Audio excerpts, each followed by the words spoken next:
Good morning, dear students. In our previous video, we studied about the levels of management, and in today's video, we are going to study the functions of management. पिछले video में हमने बात करी थी levels of management के बारे में, जहां पर हमने top level, bottom level, middle level को पढ़ा था.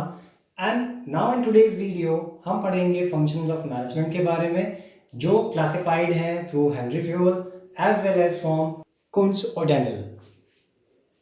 So watch this video till end and clear all your concepts related with functions of management. तो अगर हम बात करें Henry fuels classification of managerial functions की, तो हेनरी फ्यूल ने क्लासिफिकेशन कुछ इस तरीके से किया. उन्होंने सबसे पहले फोरकास्टिंग एंड प्लानिंग रखी, then organising, then commanding, coordinating and last में controlling. Forecasting and planning means the same thing, यानी कि प्लान फोरकास्ट करना, पहले ये प्लान देख लेना कि क्या हो सकता है फ्यूचर में, सारी पॉसिबिलिटीज़ को चेक करना, देन उसके बेसिस पे प्लानिंग करना. देन ऑर्गेनाइजिंग, चीज़ों को ऑर्गेनाइज करना जिससे कि उनके बीच में एक प्रॉपर रिलेशनशिप स्टैब्लिश हो सके और रिसोर्सेज प्रॉपरली यूज हो सकें. देन कमांडिंग में डायरेक्शंस देना, लोगों को लीड करना. कोऑर्डिनेटिंग में अगेन उनके बीच में हार्मोनियस रिलेशनशिप स्टैब्लिश करना so that things can go as per plan and वहाँ पे कोई कॉन्फ्लिक्ट्स ना हो. And then controlling again the thing कि भाई आप एक्चुअल परफॉर्मेंस और प्रीडिटरमाइंड ऑब्जेक्टिव, जो आपके ऑब्जेक्टिव्स थे उनको आप कंपेयर कर रहे हैं, ताकि आपको उसके डेविएशंस पता चल सके, आपको ये पता चल सके कि whether the plan has worked और नॉट, आपने अपने टारगेट्स को अचीव किया या नहीं. तो अगर हम बात करें कुंस ऑर्डिनल की, कि उन्होंने जो क्लासिफिकेशंस करे फंक्शंस या मैनेजरियल फंक्शंस के, वो थे planning, organising, staffing, directing, controlling. And ये एक पूरी सीक्वेंस है, यानी कि ये प्लानिंग होगी तभी ऑर्गेनाइजिंग होगी, ऑर्गेनाइजिंग के बाद ही स्टाफिंग होगी, स्टाफिंग के बाद डायरेक्टिंग होगी और डायरेक्टिंग के बाद कंट्रोलिंग होगी. जो कुंस और डेनल ने दिया, ये मैथड या मैनेजरियल फंक्शंस आप कह सकते हैं कि वाइडली एक्सेप्टेड है, इसी को जनरली एक्सेप्टेंस मिली और ये थ्रू आउट जो है वो वर्ड एक्सेप्ट करे गए हैं. अब अगर पॉइंट हम नोट करें तो दोनों के बीच में, यानी हेनरी फ्यूल ने जो फंक्शंस दिए हैं, जो कुंस और डेनल ने दिए, इनके बीच में कोई भी डिफरेंस ज़्यादा नहीं है. बस जो उन्होंने टर्म्स यूज़ करे दे वर डिफरेंट, बट उन्होंने स्टाफिंग यूज़ नहीं किया था. यहाँ पे स्टाफिंग भी है बिकॉज कुंस और डेनल के हिसाब से उन्होंने इम्फेसिस दिया था कि भाई अगर आपने प्लान करा है, ऑर्गेनाइज करिए चीज़ें, तो you need human resource also. और ह्यूमन रिसोर्स जो है वो बहुत इंपॉर्टेंट एस्पेक्ट है किसी भी फॉर्म के लिए, बिकॉज अगर ह्यूमन रिसोर्स नहीं होगा तो ऑब्जेक्टिव्स तो पूरे नहीं हो सकते. इसलिए उन्होंने यहाँ पे एक फंक्शन स्टाफिंग का भी डाला. सो अगर हम इन फंक्शंस की बात करें तो we all must be knowing about planning की. प्लानिंग क्या होती है?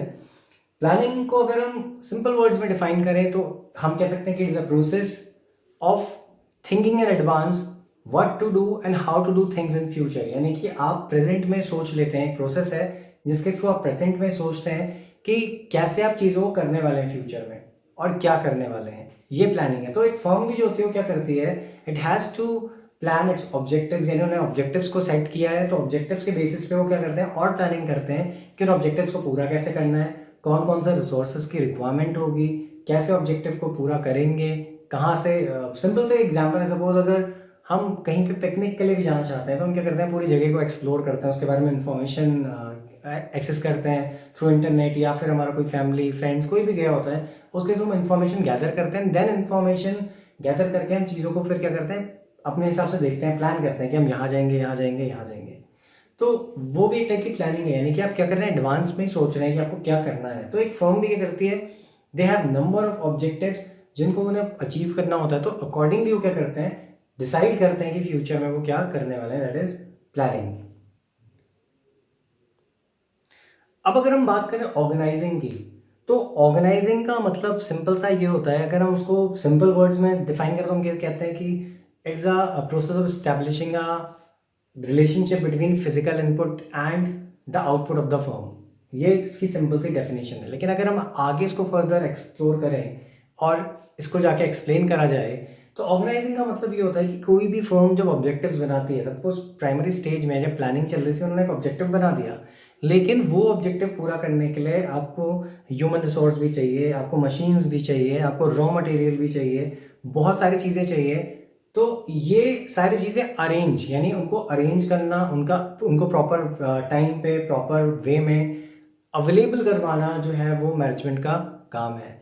तो जो ऑर्गेनाइजिंग का फंक्शन है वो इसी से रिलेटेड है, जैसे कि एक्टिविटीज़ को ग्रुप करना, ड्यूटीज़ असाइन करना, रिस्पॉन्सिबिलिटीज़ फिक्स करना, डेलीगेशन ऑफ अथॉरिटी, यानी आप पावर्स देते हैं दूसरों को कि वो कैसे काम करवाएंगे एंड ऑल, तो वो भी इसका एक पार्ट है। Then coordination of individual efforts, यानी कि डिफरेंट डिफरेंट जो लोग हैं उनके एफर्ट्स को कैसे आप कंबाइन करवाएंगे, यानी उनको कैसे उनसे कोऑपरेशन आप अचीव करेंगे ताकि वो ऑर्गेनाइजेशनल ऑब्जेक्टिव्स को अचीव करने में हेल्प करे। That is a part of organising. वैसे भी फर्स्ट बुक में हम ये सारे चैप्टर्स डिटेल में पढ़ने वाले हैं, क्योंकि एक चैप्टर यानी जैसे प्लानिंग है तो प्लानिंग का एक पूरा एक चैप्टर है, ऑर्गेनाइजिंग पूरा एक चैप्टर है, स्टाफिंग सेम वे में, डायरेक्टिंग एंड कंट्रोलिंग।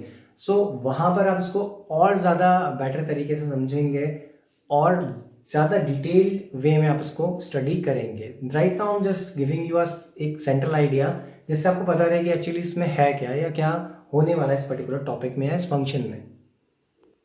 अब अगर हम नेक्स्ट फंक्शन की बात करें दैट इज स्टाफिंग, तो स्टाफिंग का मतलब ये होता है कि भाई आपने प्लान भी कर लिया, आपने प्लानिंग कर लिया, आपने ऑब्जेक्टिव्स बना लिया, आपने चीज़ें ऑर्गेनाइज भी कर दी हैं, आपको पता है कि हमें क्या चाहिए क्या होगा, लेकिन अब काम करने के लिए आपको स्टाफ चाहिए यानी ह्यूमन रिसोर्स चाहिए।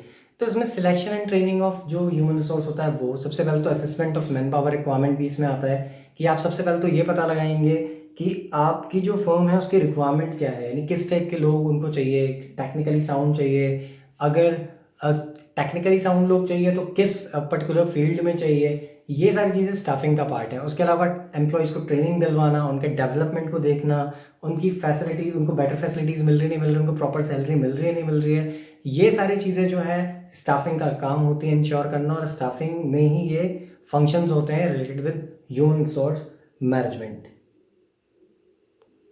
नाउ नेक्स्ट फंक्शन की अगर हम बात करें दैट इज डायरेक्टिंग, तो डायरेक्टिंग का एक सिंपल सा मीनिंग है डायरेक्शन देना किसी को, यानी आप क्या कर रहे हैं डायरेक्शंस दे रहे हैं। तो जो एक मैनेजर होता है वो क्या करता है, अपने जो सबऑर्डिनेट्स होते हैं उनको वो इंस्ट्रक्शंस देता है, that is directing.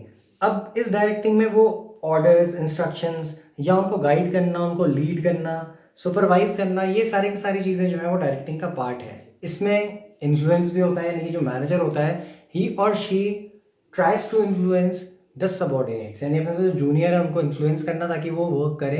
And overall इसमें से हर फंक्शंस का जो भी फंक्शन है उनका मेन ऑब्जेक्टिव यही होता है to achieve the organisational objective. And last में आते हैं कंट्रोलिंग पे। कंट्रोलिंग का मतलब होता है किसी को कंट्रोल करना नॉर्मल वे में जब आप लेते हैं, बट कंट्रोलिंग का मतलब मैनेजमेंट में ये है कि it is a process of comparing the actual performance with the pre determined objective, यानी आप एक्चुअल परफॉर्मेंस को और प्री डिटरमाइंड ऑब्जेक्टिव जो आपने बनाया था, प्लान करा था, उनको जब आप कंपेयर करते हैं तो दैट इज कॉल्ड कंट्रोलिंग। अब यहाँ पे कंट्रोलिंग का उस कंट्रोलिंग से क्या मतलब है, तो भाई आपने कंपेयर करा तो कंपैरिजन के बाद आपको डेविएशंस मिलेंगे, आपको पता चलेगा कि कहाँ पे प्रॉब्लम आई है, क्या टारगेट अचीव हुए या नहीं हुए, तो again you are going to take some measures, तो यानी आप कंट्रोल करोगे चीज़ों को, that is why it is called controlling. I hope आपको ये कॉन्सेप्ट समझ में आए होंगे। Like the video, share the video, subscribe to this channel, and thanks for watching the video.